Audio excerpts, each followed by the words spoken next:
여러분 안녕하세요. 블랙입니다. 관세는 트럼프 대통령의 대선 공약이었습니다. 트럼프는 대선 후보 때부터 관세는 가장 아름답다라는 표현을 써가면서 관세를 찬양해 왔었습니다.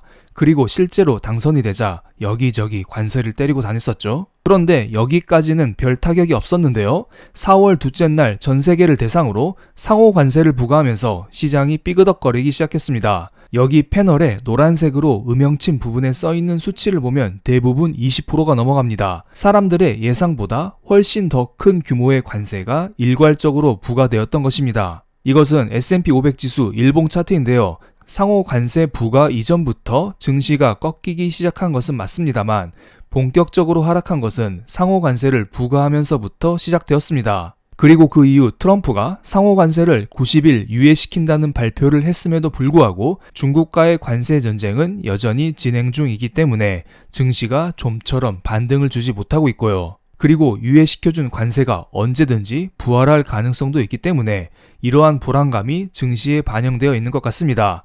관세를 부과하는 목적은 다양합니다. 말 그대로 관세는 세금이죠. 관세를 부과하면 달러라는 세금을 확보할 수 있습니다. 추후에 트럼프는 감세 정책을 펼칠 것인데요. 감세 정책을 펼치면 미국의 세금 수입이 부족하게 됩니다. 그 부족한 세금을 관세로 보충하려는 생각을 가지고 있습니다. 그렇지만 관세의 진짜 목적은 따로 있습니다. 바로 달러 약세에 있는데요. 관세를 부과하면 달러 약세가 온다고요? 조금 어려울 수도 있겠는데요. 제가 지금부터 어떤 보고서가 정리된 기사를 하나 소개시켜 드리겠습니다. 이것을 보면 앞으로 어떠한 미래가 그려질지 딱딱 보일 겁니다. 이 사람은 트럼프 행정부에서 대통령 경제자문위원회의 위원장으로 지명된 스티븐 미란입니다.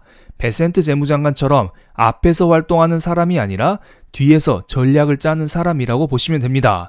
지금 현재 트럼프 행정부의 정책은 미란 전략가가 작년에 공개한 보고서에 쓰여진 대로 진행이 되고 있습니다. 보고서의 요약본을 읽어보면 신기할 정도입니다. 작년 11월 달에 글로벌 무역 시스템 재구조화를 위한 가이드라는 보고서를 발표했는데요. 미란 전략가는 해당 보고서에서 전면적인 관세 부과와 강달러 정책에서의 전환은 수십 년 만에 가장 광범위한 파급 효과를 가져와서 글로벌 무역 및 금융 시스템을 근본적으로 재편할 수 있다라고 주장을 하고 있습니다. 키워드는 관세를 부과한다는 것이고요. 이를 통해 기존의 강달러 정책에서의 전환을 할 수 있다는 것입니다. 즉 강달러에서 약달러로 화폐 가치를 전환시키면 무역과 금융 시스템을 근본적으로 바꿀 수 있다라고 주장을 하고 있습니다. 강달러의 문제점이 한 번 더 나오네요. 지금까지 강달러로 인하여 미국은 막대한 무역 적자를 쌓았다고 합니다. 일반적으로 화폐 가치가 낮아야 수출에 유리합니다. 지난 수십 년간 중국, 일본 같은 나라들은 달러에 비해 화폐 가치를 절하시켜 왔고요. 그래서 이를 기반으로 대미 무역 흑자를 유지할 수 있었던 것입니다. 미란 전략가는 이 문제를 지적하고 나선 것입니다. 근본적으로 달러가 강했기 때문에 무역 적자를 보고 있고 그래서 미국의 제조업 산업 기반이 약해졌다고 주장을 하고 있는 것입니다. 현재 트럼프가 말하고 있는 것과 거의 유사합니다. 실제로 달러의 가치를 나타내는 달러 인덱스 차트를 보면 중국이 국제무역기구에 가입하여 신흥국의 전성기를 만들어냈었던 2000년대 초반을 제외하고 그 이후 꾸준히 달러 강세를 보여주고 있습니다. 미란 전략가는 이것이 문제라고 하는 것입니다. 보고서 내용을 조금 더 볼까요? 미란 전략가는 최적 관세율을 20%로 제시를 했습니다. 그리고 최대 50%까지 관세를 부과해도 미국의 이익이 될 수 있다라고 주장을 했습니다. 전문가인이 그냥 대충 때린 수치는 아니겠죠? 이렇게 과도한 관세를 부과해도 미국의 이익이 된다고 합니다. 왜냐하면 소비자가 더 많은 비용을 지불할지라도 관세 수익으로 그 손실을 채울 수 있다라고 주장을 하는 것입니다. 이거 완전히 관세의 진심이죠. 많은 사람들이 관세는 수단에 불과하기 때문에 협상의 수단이다 이런 말을 하고 있는데요. 미란 전략가는 관세 인상 그 자체를 목표로 삼고 있습니다. 이것도 트럼프와 거의 비슷합니다. 상호 관세 발표 이후 4월 9일에 있었던 미란 전략가의 블룸버그 인터뷰 내용을 보면 상호 관세 부과로 인하여 모든 수입품에 대한 실효 관세율이 약 13% 정도 올랐다고 말했으며 이는 미국 사람들에게 추가적인 세금 감면을 제공하는 데 사용할 수 있는 수천억 달러의 수입을 창출하게 될 것이라고 말을 했습니다. 관세로 인하여 수천억 달러라는 추가적인 수입을 얻을 수 있다는 것입니다.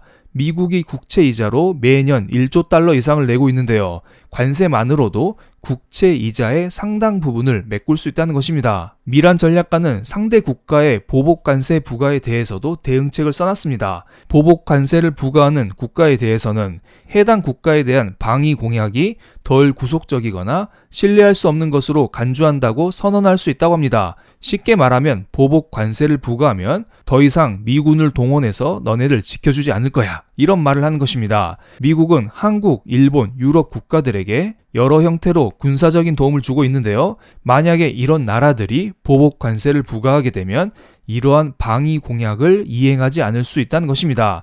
다만 해당 보고서에서는 멕시코, 베트남, 중국과는 미국이 방위 동맹을 맺지 않고 있는데 이들에게는 이러한 관세 위협이 먹히지 않을 수 있다, 이런 말을 하기도 했습니다. 실제로 지금 중국에게는 관세 위협이 잘 먹히고 있지 않습니다. 그래서 증시가 이 사단이 난 것이고요. 과연 중국이 항복을 할까요? 미란 전략가는 중국에 대해서 이렇게 말하고 있습니다. 중국보다 미국이 더 좋은 패를 가지고 있어서 결국 중국이 협상에 응할 것이라는 말을 했습니다. 요즘 많은 사람들이 중국이 더 좋은 패를 가지고 있다라고 생각을 하는데요. 미란 전략가는 반대로 미국이 더 좋은 패를 가지고 있다라고 말을 하고 있네요. 그 근거를 하나 보겠습니다. 미국 소비자들이 관세 전쟁을 하면서 수요 패턴을 바꿀 수 있다라는 말을 하고 있어요. 지금은 많은 사람들이 저렴한 중국산을 구입하고 있는데요.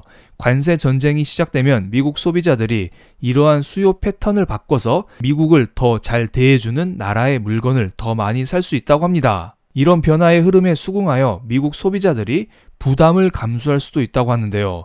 이 부분은 저도 잘 이해가 되지 않습니다. 사람들은 되도록이면 싼 것을 찾지 않을까요? 어쨌든 관세로 인하여 미국이 추가 세금 수입을 거둘 수 있고 이 부분은 어느 정도 무역 적자를 메꿀 수 있다라고 생각을 해보겠습니다. 그런데 어떻게 관세가 달러 약세로 이어질 수 있을까요? 미란 전략가는 말하라고 합의를 통해서 달러 약세를 유도한다고 합니다. 저도 예전 영상에서 몇 번 다뤄드렸었는데요. 징벌적 관세를 부과한 이후 유럽과 중국 같은 무역 상대국은 관세 인하를 대가로 어떤 식으로든 달러 약세를 강제로 만드는 통화협정을 수용할 것이라는 주장을 하고 있습니다.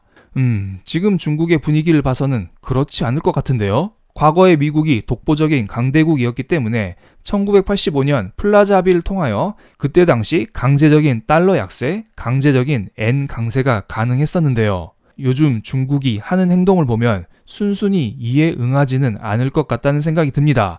그런데 이럴 경우에 대비하여 미란 전략가는 다른 전략을 또 세워놓지 않았을까요? 미국이 국채 매입자에게 사용자 수수료를 부과할 수도 있다는 말을 하고 있습니다.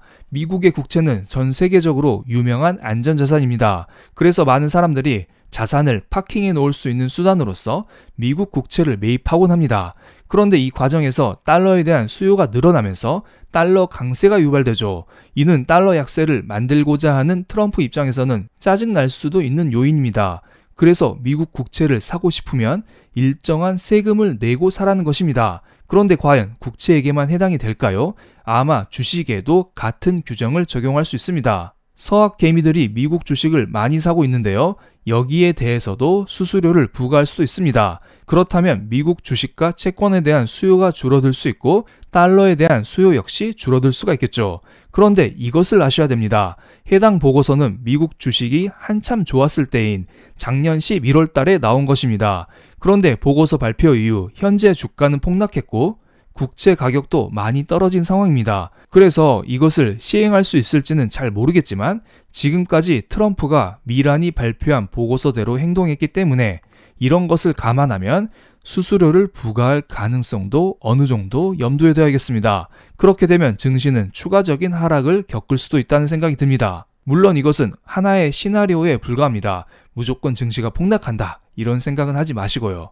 모든 것을 고려하시면서 투자하셨으면 합니다. 그럼 오늘 영상 여기서 마치겠습니다. 제 영상이 마음에 드셨다면 구독, 좋아요, 알림 설정까지 부탁드리겠습니다. 감사합니다.